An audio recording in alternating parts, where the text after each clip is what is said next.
Hey YouTube, it's Sean, Griffin RC Planes. Well, 272 to go until somebody wins this FMS Avanti jet. So I can't say, hey, thank you guys enough for all the subscribers. Thank you for the guys that have been here from the start. Just thanks for everybody and for all the cool comments and the subscriptions and for checking on me while I was away for a couple months. And that's kind of what I want to do with this video, is give everybody just a little update on everything. The first order of business is this brand new Spektrum AR630 receiver I have on eBay. Right now it's only at like $4, and I'll program it to any plane that you want. So if any of you guys are in the market, go on eBay and search for Spektrum AR630, and you'll find my listing in the description that says Griffin RC Planes, plus my username is like Sean Griff 24 or something like that. So you can find me. So if you're interested and you want one program to any plane that you choose, I'll be more than happy to do that for whoever buys this. And like I said, 272 subscribers to go, and somebody wins this Avanti. I can't wait to mail it to somebody. We started this channel November of 21, and I really didn't make the first video until sometime in January. So, we're 9 months into it and a little over 700 subscribers. So that's awesome. Awesome, awesome, awesome. Thank you. Let me put this up, and then I'm going to tell you where I've been for the past 2 months. Before I tell you where I've been for the past 2 months, here's one update on the Night Timber X that I crashed on the maiden flight. So maybe you guys have saw it, maybe you haven't, but I fly in a left-handed circle, right? So when I took off, I made the first left-hand turn, then I made the second left-hand turn, and it was coming back towards me. When I went to make the third left-hand turn, the plane started to make the left, and then I had no control, nothing. And it straightened out, and it started to fly right past me. And it was all happening so quick that I'm trying everything, flipping switches, throttle, trying it all. The next thing I know, it's gone past me. At that point, I got some control, and I remembered that it was starting to dive down, and I gave it some throttle and pulled up, and it seemed like it went up and rolled, and then it was on the other side of the bushes and smashed down in the parking lot. So maybe the CG was not accurate, but the crash the cause was I didn't have any control. It was flying fine, left, coming back at me, about to make the third left, and then nothing. So something happened, and it wasn't CG, or it wasn't this or wasn't that. It was I had no control. And so anyways, if it was my fault at all, I would not have sent it back. But this was the very first maiden flight, and I'm 1,000% positive that it was not me.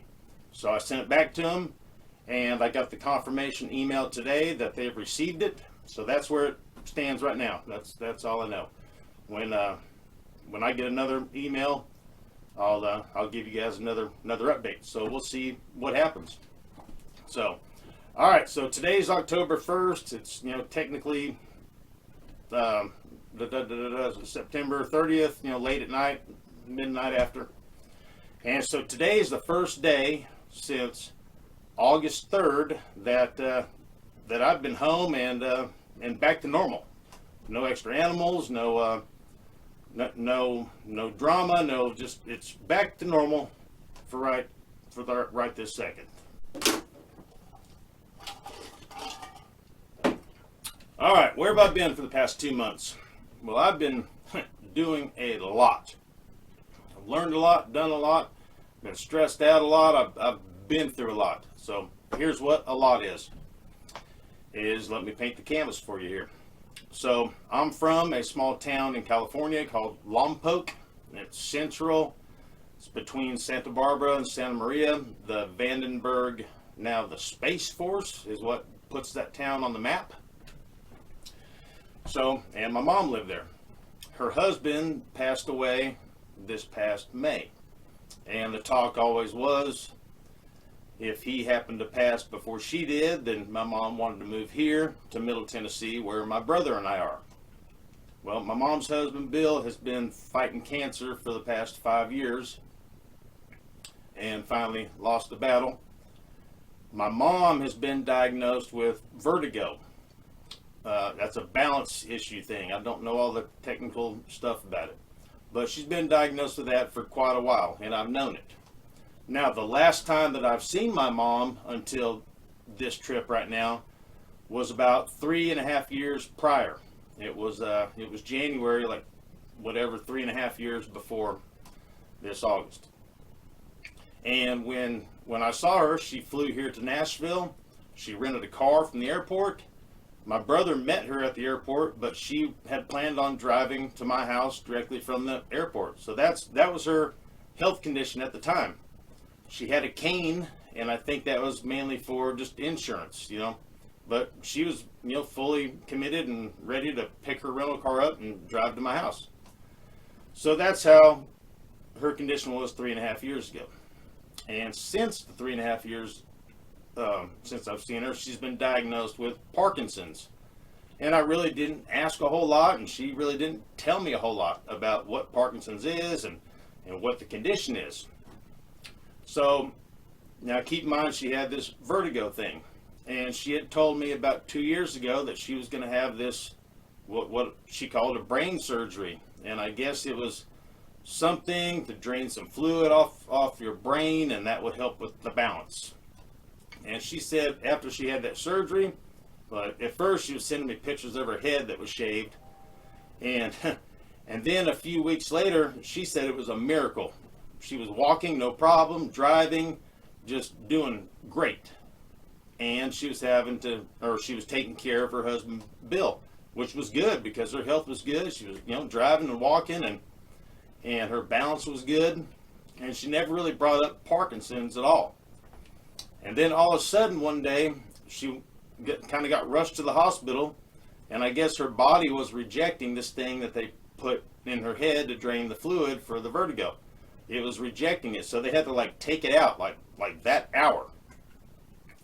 And she said after, she kind of healed from the emergency surgery, she said all her symptoms came right back. Hard to walk and just horrible. Well, then they had another device like the one they put in that her body rejected, but they had another one, and she did brain surgery number 2 to put this thing in. And she did not get the results like the first one. Like she says, it's basically like nothing. Didn't help at all. But now this is just all over the phone, Seeing her and hearing is two different things. When I'm talking to my mom, hey, what's up? What have you been doing? Oh, nothing, this, that, doctor appointment, went to Walmart, how's your balance? How's this? Well, it's not good. I've been using a walker if I really need it or something. And, so, okay. Well, her husband passes, and now the time has come that she wants to come to Tennessee. So I said, all right, Mom, why don't you wait till the first of the year when I have a vacation from work, and that'll give us plenty of time to get things set up and arrangements made. And, oh, no, I want to move now. I want to move now. Well, now turned into about 2 months or so. And I said, okay, well, how are we doing this? I have no vacation. I'm here, you're there. What are we going to do? Well, then there was talk about flying. Well, she's got 2 dogs, and one of her dogs is a service dog that she paid good money for and, trained, and she depends on this dog quite a bit. Well, flying, one of the dogs was small enough to go in a carrier, to go under the seat. Her service dog was too big to do that, and it was going to have to be in a crate and checked like luggage. And she said, no, I'm not doing that. And she was really worried about luggage getting lost, and she spent hours and probably days on the internet about lost luggage. And basically, Not flying. Okay, so that's out. So then we start talking about other options. Obviously we're not flying, so it's going to involve wheels. Well, I tried to rent a motorhome. Well, apparently there's a big music festival, or a big festival called Burning Man in California, and it's like a month-long deal, and every place that rents an RV was sold out until about this time. So that took the motorhome idea away. Well, so then now it's a car, and so I'll fly to California. We'll rent a car, drive back. And I said, well, Mom, what do I need to do when we get to your house? No, I've never flew across country and moved my mom back before. I have no experience doing that. So she says, well, now back step a little bit more. Her brother, my uncle, has been there. He showed up about a year prior to basically say goodbye to her, because him and his wife were moving to Hawaii and retire in Hawaii. They bought a house a long time ago, and it's been rented out. And anyways, when they showed up to say bye, he realized, or he saw my mom and Bill's condition, and he's like, ooh, we might need to stick around a little bit, and help them out. And sticking around ended up being about a year. So my uncle was there, and he was helping out. So talking to my uncle, talking to my mom, what's the plan? Well, putting the house on the market. She's going to hire some company and do an estate sale. And basically, she was going to take care of everything as far as, the forwarding mailing address, getting your doctor's records, getting your new doctor set up, all your banking, all your utilities, just everything was going to be done. So I wanted to get there as early as I could, and at least the day before the estate sale, because I wanted to go through the house. I don't want my old, Star Wars thing being sold for 50 cents. And then you hear these stories about, I bought this painting at an estate sale, and in the back of it was $10,000 or something, So I just wanted to go through the house. So I got there the day before, pretty late, 7 or 8 p.m. And it was, hey, Mom, and I immediately saw a mom that I did not recognize. Here's my mom with a walker that barely could get around. Her Parkinson's was just like what you think Parkinson's is. You think Michael J. Fox when you think Parkinson's, and shaking and then kind of the slow, trying to pick up on what you're saying. It's hard to describe. And then there's this dementia that I don't think she's been diagnosed with dementia, but I think it's a side effect of either all the medicine, that's a box about this big full of it, or it's the Parkinson's, the vertigo, the 2 brain surgeries, all the above. Who knows? But there's the dementia, and that's bad, and that's hard to describe. It really is. I've never dealt with that before, ever. The 2 months that I was there, at one point my mom asked how long was I in town. Okay, so that's how bad that is. So anyways, I get to the house, I realize that, this is bad. She's not doing as good as I thought. But now the clock's ticking, the estate sale's in the morning, so I immediately just start going through stuff. And a lot of the stuff was out. Like, anything that was in a drawer was now on a counter. The estate sale company brought these folding tables, and in the garage was just my mom's stuff. You think of it, the iron board was on this table for sale, pots and pans, and everything. And so I went through everything, and there was a few things I found that I tucked away. And in the corner of the garage was like some caution tape, and basically stay out of this corner. And that was where my mom and her friends have put stuff that was not for sale. So I put some stuff in that area. And anyways, it got late, and my mom said, the estate sale guy, wants us gone in the morning. What do you want to do? It's all up to me now. It's the morning of the estate sale. He wanted us gone. But then I realized that there's no way that I can get my mom out of here really quick, The estate sale guy shows up at that point. And so I'm realizing that I can't get her out of there quick. And he shows up and he's kind of frantic, we got an estate sale happening pretty soon. You guys are still here, blah, blah, blah. I'm like, hang on a minute here, buddy.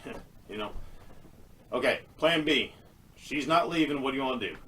So we ended up putting my mom in the corner stay in the corner. No, in a recliner watching TV. That way foot traffic wouldn't be around her that much. And so anyways, so we got her set up watching TV, and I grabbed the 3 dogs, her 2 dogs and my 1 dog, and we left. And I went out to the beach for a little bit and recorded some stuff for you guys. And about 10 o'clock, my mom sent me a text wanting a bagel and a tea from Starbucks. So I went and got that, and I went back to the house.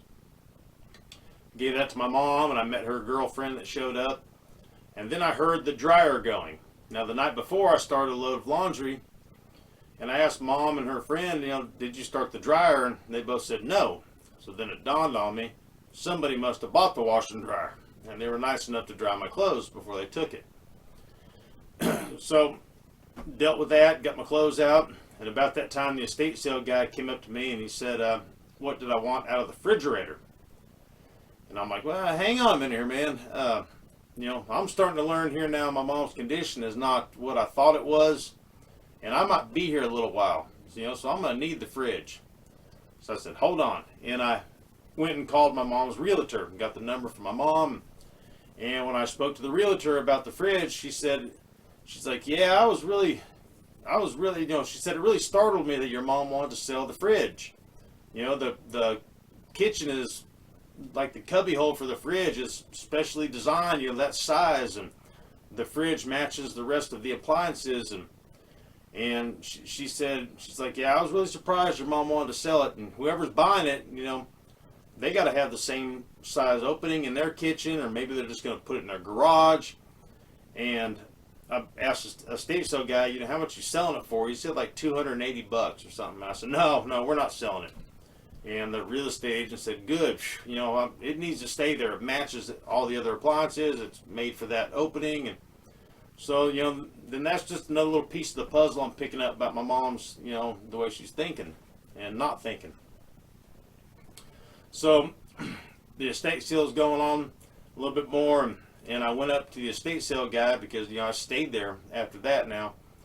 And I said, hey, are you really going to get this amount of money that we think you're going to get? And he just was blown away. No way, that figure's been made up.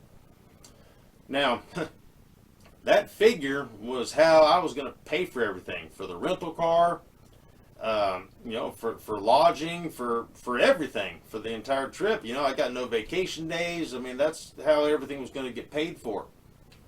And when I found out that we weren't going to get this big lump sum like we thought, I kind of stopped the estate sale before he sold everything for pennies on the dollar.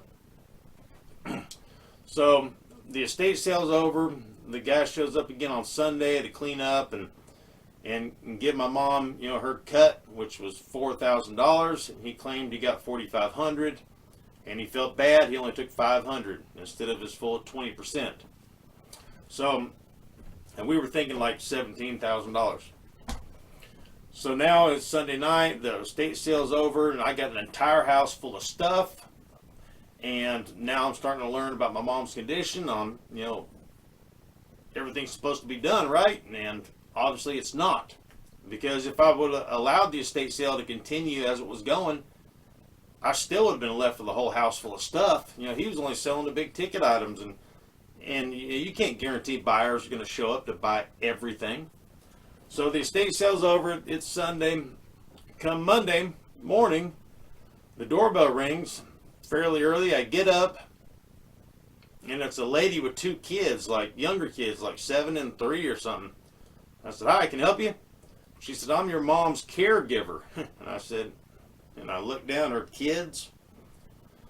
So now that explains all the McDonald's transactions on my mom's bank statements.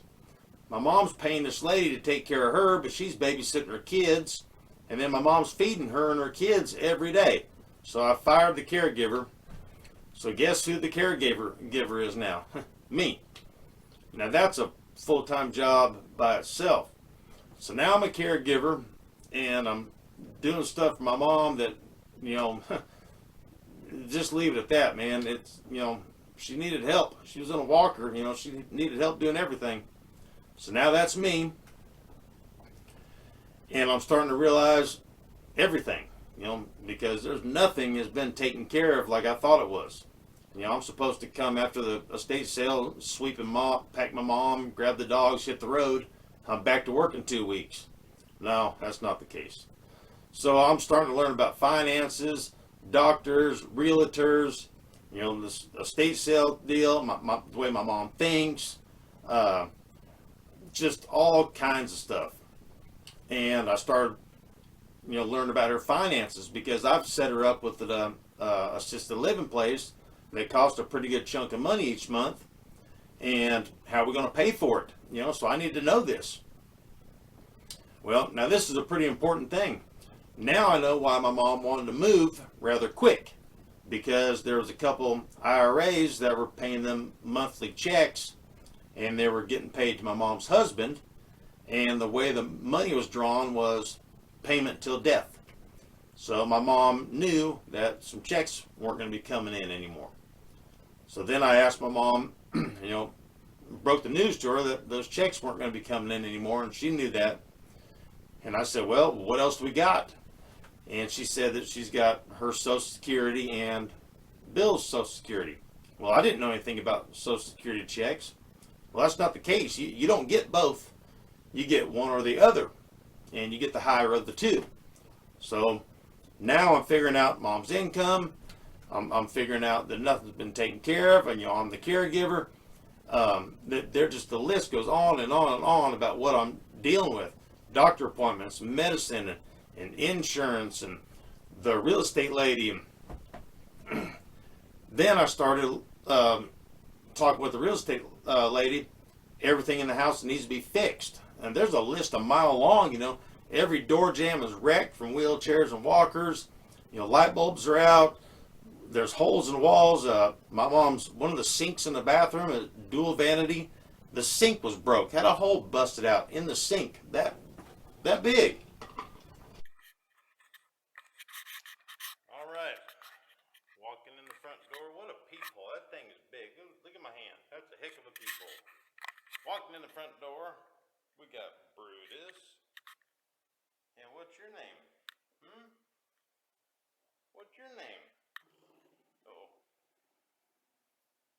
He's being shy. So, Astro. Astro's the name. Astros. That's my mom's dog. He's a true service dog. He's very good with her Parkinson's. So here in the, I guess you call it the first living room, family room, there was a flat screen hanging on the wall right here where you can see the cable outlets and the power outlet. And there was a couch right in that corner. These lights on the walls are part of the house. Glow like a candle, and they flicker. And this chandelier here with the caution tape hanging on, I did that because I got tired of bumping my head in it. As you can see, it's right about head level. So this huge kitchen and all this wood cabinetry. So I learned how to install under the counter mounted sinks. Watched some YouTube videos, and I ended up having to replace both because I couldn't find one to match the color of the other one. So going there, spending a few days, packing up, coming back didn't happen. So now I'm, you know, basically remodeling the house, taking care of my mom, figuring out finances, figuring out doctors and medicines and refills and insurance and just all kinds of stuff.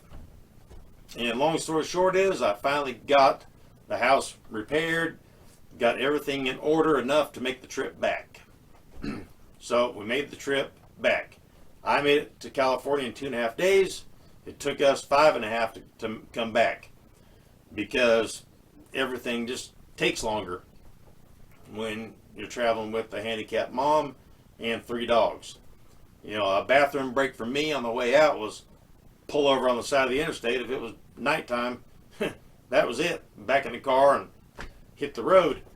Now a bathroom break was an hour, you know, if she remembered that she needed to go to the bathroom. And then dogs. You know, I got to put them each on a leash and walk them. It was a job. Still a job. So we got back to Tennessee, and I think it was a Friday night when we got here, and we stayed here at my house throughout the weekend. Monday morning, I went to the assisted living place that she's at now, and I went to, you know, to move in, you know, get the keys. You know, what do I need to do? So I got all that, got the key, and during the conversation with the guy that you know, I'm dealing with at the assisted living place, he said, you know, your mom has 2 dogs, right? And then it dawned on me, she can't take care of the dogs. How's she gonna walk them? Because has left a, you know, big 2,500 square foot house with a backyard and doggy doors and all that and fences to a 550 square foot studio apartment. You know, picture a big master bedroom with like a kitchenette, but a full-size kitchen, a full-size sink, and some counter space for a microwave and, you know, maybe a George Foreman grill or something. And then that's it. You know, there's no patio, no backyard. So I'm like, oh crap. Well, I guess I'm taking care of some dogs for a while. And hint, reminder, today's the first day back to normal. So I moved my mom in on a Tuesday, and about 3 days later, she said, I'm missing my dog, I'm missing my dog. And I took her service dog to her. You know, he was missing her too. And I said, hey, you know, you're going to have to take him out. And anyways, I checked on her each day, and she's been able to take him out and feed him. And I don't think he's messed in the apartment yet. So today, I took the other dog. So, boom, back to normal. For a little while at least. So she's got both dogs, and I'm going to let this entire weekend go, and then I'll check back in Sunday night or Monday after work and see how having both dogs went. I think it's good for her to have the dogs because now she has responsibility, and the dogs are there to remind her that she has responsibility. You know, I can say, hey, you know, did you do this, or did you plug your phone up? Did you find the remote to the TV that she loses 1,000 times a day? But when the dog is looking at you or barking or something or wagging his tail, then that's a constant reminder that she needs to do something. So now, instead of getting out of bed and moving 10 feet to the recliner and then back to the bed, now she has to take the dogs out, and she has to get exercise, she has to get dressed, and I think that's good. So cross your fingers that everything goes good with both dogs, and then I'm back to normal with my family here. Because my dog, he's been patient, but he's also relieved that they're gone as well. So that's that. My mouth is getting dry. Story's getting long. That was just the short version.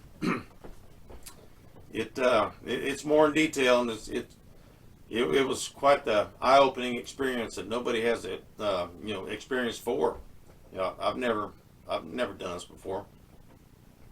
So in a nutshell, I rented a car, drove to California, sold every single thing in my house or my mom's house, learned about my mom's entire life, realized that my mom, you know, raised me and she was mom, and now here I am, the roles have reversed, and I'm taking care of her. And that's really how it is. Her mentality is like a child, and seems like she's getting younger each day, which sucks. And then on the flip side, she can be completely normal for a few minutes, and then it's, you know, the side effects are up and down. The dementia's bad. The Parkinson's is real.